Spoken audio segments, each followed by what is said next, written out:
ଅଲ୍ଟୋସ୍ ପରିବାରର ସମ୍ମାନ ଓ ସମ୍ମାନିତର ପର୍ବ ଆଜି ଭଞ୍ଜନଗର ବେଲଗୁଣ୍ଠା ରୋଡ୍ ଠାରେ ଅଲ୍ଟୋସ୍ ପରିବାର ତରଫରୁ ଘୁମୁସର ମାଟିର ବିଭିନ୍ନ ବର୍ଗ ବ୍ୟକ୍ତିବିଶେଷକୁ ସମ୍ମାନିତ କରାଯାଇଥିଲା।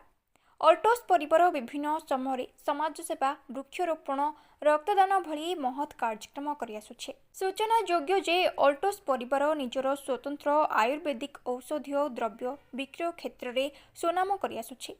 ଚିକିତ୍ସା କ୍ଷେତ୍ରରେ ଆୟୁର୍ବେଦ ଔଷଧର ଆବଶ୍ୟକତା ଦୃଷ୍ଟିରେ ରଖି ଅଲ୍ଟୋସ୍ ପରିବାର ବିଭିନ୍ନ ଯୋଜନା ମାଧ୍ୟମରେ ବେକାର ଯୁବକଙ୍କୁ ରୋଜଗାର ଦେବା ସହ ଔଷଧୀୟ ଦ୍ରବ୍ୟ ବିକ୍ରୟ କରିଆସୁଛି। ଆଜିର ସ୍ୱତନ୍ତ୍ର କାର୍ଯ୍ୟକ୍ରମରେ ଓଡ଼ିଶାର କୋଣ ଅନୁକୋଣରୁ ଅଲ୍ଟୋସ୍ ପରିବାରର ବହୁ ସଦସ୍ୟ ଯୋଗ ଦେଇଥିଲେ। ଏହି ଅବସରରେ ଗଞ୍ଜାମ ଜିଲ୍ଲାର ଅଲ୍ଟୋସ୍ ପରିବାର ମୁଖ୍ୟ ଦିଲ୍ଲୀପ ପଗଡ଼ ଯୋଗ ଦେଇଥିଲେ।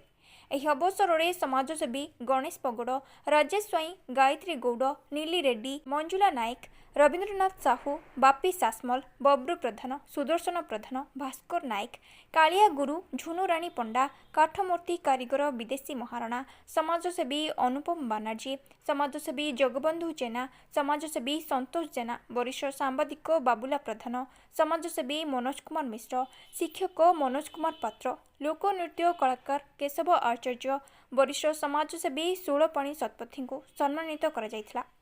ଏତଦ୍‌ବ୍ୟତୀତ ଭଞ୍ଜନଗର ସହରର ଅଗ୍ରଣୀ ସାମ୍ବାଦିକ ସଂଘ, କବି ସମ୍ରାଟ ମିଡିଆ କ୍ଲବ କାର୍ଯ୍ୟନିର୍ବାହୀ ସଦସ୍ୟମାନଙ୍କୁ ଅଲ୍ଟୋସ୍ ପରିବାର ତରଫରୁ ସମ୍ମାନିତ କରାଯାଇଥିଲା। ଭଞ୍ଜନଗରରୁ ପୁରୁଷୋତ୍ତମ ମହାପାତ୍ରଙ୍କ ରିପୋର୍ଟ, ଜିଲ୍ଲା ଖବର।